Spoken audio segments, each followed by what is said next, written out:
Iran, Israel, America ವಾರ್ನಿಂದ ಭಾರತಕ್ಕೆ ದಿನೇ ದಿನೇ ಸಮಸ್ಯೆಗಳು ಹೆಚ್ಚಾಗ್ತಿವೆ. ಸಿಲಿಕಾನ್ ಸಿಟಿಯಲ್ಲಿ 6ನೇ ದಿನಕ್ಕೆ ಕಾಲಿಟ್ಟಿದೆ ಗ್ಯಾಸ್ ಅಭಾವ. ಈಗಾಗಲೇ ಸ್ಟಾಕ್ ಇರೋ ಸಿಲಿಂಡರ್ ಖಾಲಿಯಾಗಿದ್ದು ಕಮರ್ಷಿಯಲ್ ಗ್ಯಾಸ್ ಪೂರೈಕೆ ಸ್ಟಾಪ್ ಆಗಿದೆ. ಇದರಿಂದ ಒಂದೊಂದೇ ಹೋಟೆಲ್ಗಳು ಕೂಡ ಬಂದ್ ಆಗಿದ್ದು ಆಟೋ ಚಾಲಕರಿಗೂ ಸಂಕಷ್ಟ ಎದುರಾಗಿದೆ. 6ನೇ ದಿನಕ್ಕೆ ಕಾಲಿಟ್ಟ ಎಲ್ಪಿಜಿ ಸಿಲಿಂಡರ್ ಎಮರ್ಜೆನ್ಸಿ. ಸಿಲಿಕಾನ್ ಸಿಟಿಯ ಹಲವು ಹೋಟೆಲ್ಗಳು ಬಂದ್.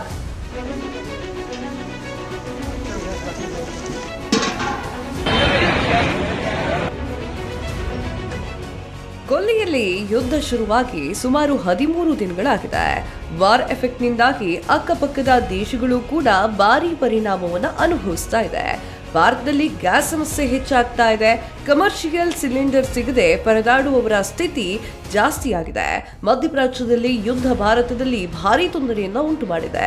ಇದೀಗ ಸಿಲಿಕಾನ್ ಸಿಟಿಯಲ್ಲಿ ಗ್ಯಾಸ್ ಅಭಾವ 6ನೇ ದಿನಕ್ಕೆ ಕಾಲಿಟ್ಟಿದ್ದು ಸಮಸ್ಯೆ ಹೆಚ್ಚಾಗ್ತಾನೆ ಇದೆ. ಬೆಂಗಳೂರು ಸೇರಿ ರಾಜ್ಯದ ಹಲವೆಡೆ ಹೋಟೆಲ್ಗಳು ಇಂದು ಬಂದ್ ಕೂಡ ಆಗುವಂತಹ ಸಾಧ್ಯತೆ ಇದೆ. ಬೆಂಗಳೂರಿನ ಹೋಟೆಲ್ ಉದ್ಯಮದ ಮೇಲೆ ವಾರ್ ಎಫೆಕ್ಟ್ ಜಾಸ್ತಿಯಾಗಿ ತಟ್ಟಿದೆ. ನಿನ್ನೆಯಿಂದಲೇ ನಗರದ ಹಲವು ಹೋಟೆಲ್ಗಳಿಗೆ ಬೀಗ ಬಿದ್ದಿದ್ದಾವೆ. ಬೆಂಗಳೂರು ಹೋಟೆಲ್ಸ್ ಅಸೋಸಿಯೇಷನ್ಸ್ ಹೇಳಿಕೆಯ ಪ್ರಕಾರ ಸೋಮವಾರದಿಂದಲೇ ಕಮರ್ಷಿಯಲ್ ಗ್ಯಾಸ್ ಸಿಲಿಂಡರ್ ಪೂರೈಕೆ ಸ್ಥಗಿತಗೊಂಡಿದೆ. ಹಲವು ಹೋಟೆಲ್ಗಳು ಬ್ಯಾಕಪ್ ಸಿಲಿಂಡರ್ಗಳನ್ನ ಬಳಕೆ ಮಾಡಿ ಹಲವು ದಿನಗಳ ಕಾಲ ನಡೆಸಿದ್ರು. ಆದ್ರೆ ಈಗ ಸ್ಟಾಕ್ ಮುಗಿದು ಹೋಗಿದ್ದು ಹೋಟೆಲ್ ಮಾಲೀಕರ ಪರದಾಟ ಹೇಳತೀರದ್ದಾಗಿದೆ.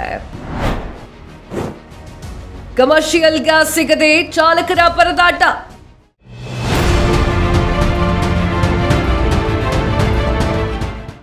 ಗ್ಯಾಸ್ ಅಭಾವದ ಬಿಸಿ ಕೇವಲ ಹೋಟೆಲ್ಗಳಿಗೆ ಮಾತ್ರ ಅಲ್ಲ, ಆಟೋ ಚಾಲಕರಿಗೂ ತಟ್ಟಿದೆ.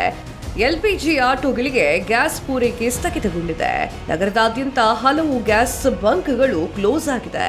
ಕೆಲವು ಬಂಕ್ನಲ್ಲಿ ಗ್ಯಾಸ್ ಸಿಕ್ಕಿದ್ರೂ ಕೂಡ ದರ ಏರಿಕೆಯಾಗಿದೆ. ಇದರಿಂದಾಗಿ ಆಟೋ ಚಾಲಕರ ದೈನಂದಿನ ಆದಾಯ ಕಡಿಮೆ ಆಗ್ತಾ ಇದೆ. ಇನ್ನು ಗದಗದ ಗ್ಯಾಸ್ ಬಂಕ್ ಬಳಿ ಆಟೋ ಚಾಲಕರು ಸಾಲುಗಟ್ಟಿ ನಿಂತಿದ್ದಾರೆ.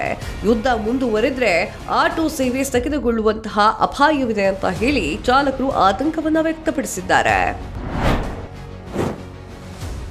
ಗ್ಯಾಸ್ ಕೊರತೆ, ದೇವಾಲಯದಲ್ಲಿ ಪ್ರಸಾದ ಬಂದ್. ವಾರ್ ಎಫೆಕ್ಟ್ ರಾಜ್ಯದ ಪ್ರಮುಖ ದೇವಾಲಯಗಳಿಗೂ ಕೂಡ ಬಿಸಿ ಮುಟ್ಟಿದೆ.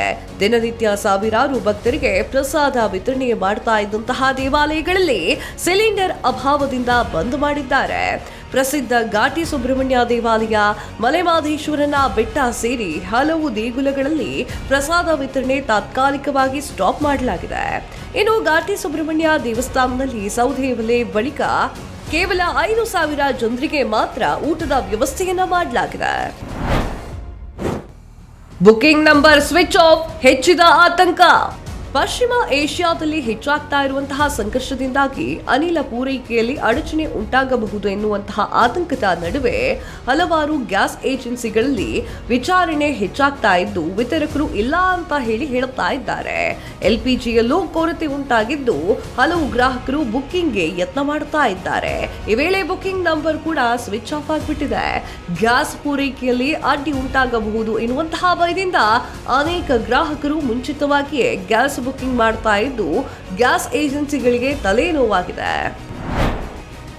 ಹೋಟೆಲ್ ಮಾಲೀಕರ ಜೊತೆ ಸರ್ಕಾರ ತುರ್ತು ಸಭೆ. ಗ್ಯಾಸ್ ಕೊರತೆ ರಾಜಧಾನಿಯಲ್ಲಿ ಆತಂಕವನ್ನ ಮೂಡಿಸಿದ್ದು ಹೋಟೆಲ್ಗಳು, ರೆಸ್ಟೋರೆಂಟ್ಗಳು, ಹಾಸ್ಟೆಲ್ಗಳು ಮತ್ತು ಪಿಜಿಗಳಲ್ಲಿ ಅಡುಗೆ ಮಾಡುವುದೇ ಕಷ್ಟವಾಗಿಬಿಟ್ಟಿದೆ. ರಾಜ್ಯ ಸರ್ಕಾರದ ಮುಖ್ಯ ಕಾರ್ಯದರ್ಶಿ ಶಾಲಿನಿ ರಜನೀಶ್ ಅವರು ಇಂದು ಹೋಟೆಲ್ ಮಾಲೀಕರ ಸಂಘದ ಪದಾಧಿಕಾರಿಗಳೊಂದಿಗೆ ವಿಧಾನಸೌಧದಲ್ಲಿ ಮಹತ್ವದ ಸಭೆಯನ್ನ ನಡೆಸಿದ್ದಾರೆ. ಗ್ಯಾಸ್ ಅಭಾವದ ಹಿಂದೆ ಕಾಳಸಂತೆಕೋರರ ಕೈವಾಡವಿರಬಹುದು ಎನ್ನುವಂತಹ ಶಂಕೆ ವ್ಯಕ್ತವಾಗಿದ್ದು ಇದನ್ನ ತಡೆಯಲಿಕ್ಕೆ ಪೊಲೀಸರು, ಸಾರಿಗೆ ಮತ್ತು ಆಹಾರ ಇಲಾಖೆಗಳಿಗೆ ಜಂಟಿ ಕಾರ್ಯಾಚರಣೆ ನಡೆಸುವಂತೆ ಸಿಎಸ್ ಸೂಚಿಸಿದ್ದಾರೆ. ಮುಂದಿನ 25 ದಿನಗಳಲ್ಲಿ ಪರಿಸ್ಥಿತಿ ಸುಧಾರಿಸುವಂತಹ ಭರವಸೆಯನ್ನ ನೀಡಿದ್ದಾರೆ.